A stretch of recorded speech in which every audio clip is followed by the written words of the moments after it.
Continuation of Chapter 12. A Counterfeit of the Truth.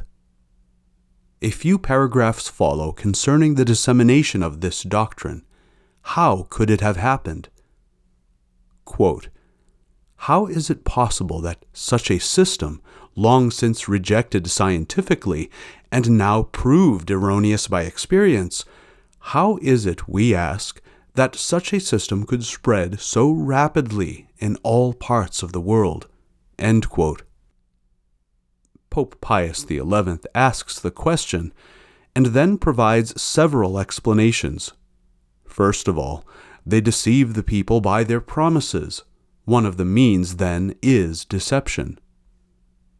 Quote, "The explanation lies in the fact that too few have been able to grasp the nature of communism. The majority instead succumb to its deception, skillfully conceived by the most extravagant promises.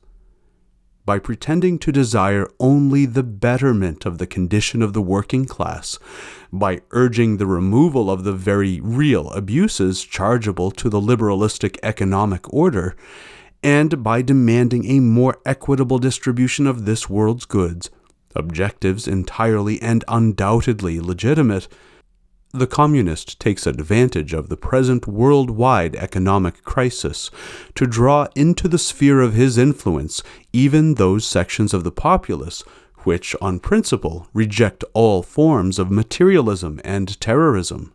End quote. Of course, they profited from the consequences of the introduction of economic liberalism in the world, which had certainly reduced the workers to a miserable condition. They exploited that state of affairs to gain an audience and adherents. Quote, "If we would explain the blind acceptance of communism by so many thousands of workmen, we must remember that the way had been already prepared for it by the religious and moral destitution in which wage earners had been left by liberal economics." End quote. To the misdeeds of liberal economics, the laicism of the governments was joined. The consequences were such that the people had more or less lost the faith. Religious practice and religious convictions disappeared. So communism was able to spread more easily in these minds, where it excited little reaction.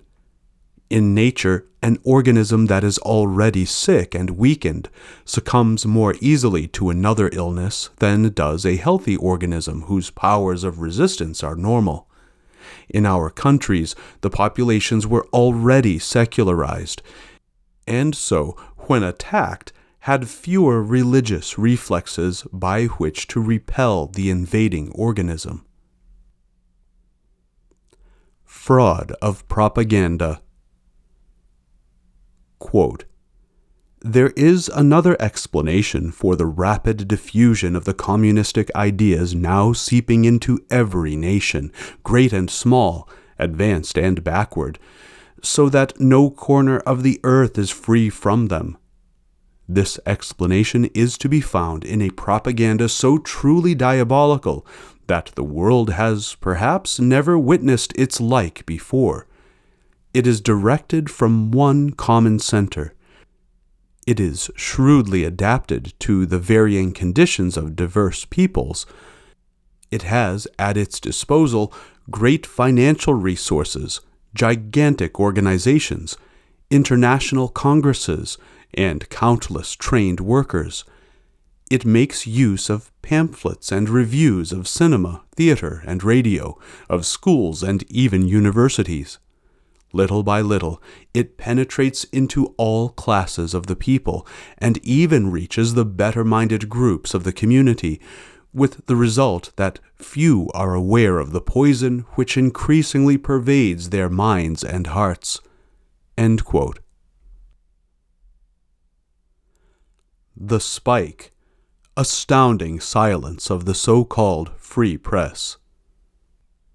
Another powerful factor in the diffusion of communism is, quote, the conspiracy of silence on the part of a large section of the non-Catholic press of the world, end quote. These are not Catholic newspapers, of course, but they certainly could and even should have objectively reported on what happens in the communist countries, the massacres, the concentration camps, the coercions. But no, a complete silence was observed. As Pope Pius XI writes, quote, "We say a conspiracy because it is impossible otherwise to explain how a press, usually so eager to exploit even the little daily incidents of life, has been able to remain silent for so long about the horrors perpetrated in Russia, in Mexico, and even in a great part of Spain, and that it should have relatively so little to say concerning a world organization as vast as Russian communism. This silence is due in part to short-sighted political policy, and is favored by various occult forces which, for a long time, have been working for the overthrow of the Christian social order." End quote. The silence of the press is yet another of the means that has helped the communists to expand. For if they had headlined even a little of what happened in Russia, the massacres perpetrated, the tens of millions of people who were exterminated, as well as the persecutions in Spain and Mexico, it might have helped prevent the communist subjugation of entire peoples. In the third part, Pope Pius XI restates Christian doctrine on man, his dignity and his rights, on the family, on the relations between man and civil society, on the corporatist order, and the entire social order. The fourth part proposes the means of defending Christian civilization, spiritual renewal, the practice of the beatitude of poverty, Christian charity, the practice of justice, not only commutative between men, but also social justice towards the commonweal, and distributive justice of society towards every member of the social body to allow him to accomplish his social function. The Pope recalls the recent deceits of communism, slogans of world peace, the infiltration of Catholic associations, humanitarian and charitable collaboration. He condemns this communism, quote, "more criminal than anything criminal that has ever existed," end quote, in precise and definitive terms, addressing the bishops. Quote, "See to it, venerable brethren, that the faithful do not allow themselves to be deceived. Communism is intrinsically wrong, and no one who would save Christian civilization may collaborate with it in any undertaking whatsoever. Those who permit themselves to be deceived into lending their aid towards the triumph of communism in their own country will be the first to fall victims of their error. And the greater the antiquity and grandeur of the Christian civilization in the regions where communism successfully penetrates, so much more devastating will be the hatred displayed by the godless." End quote.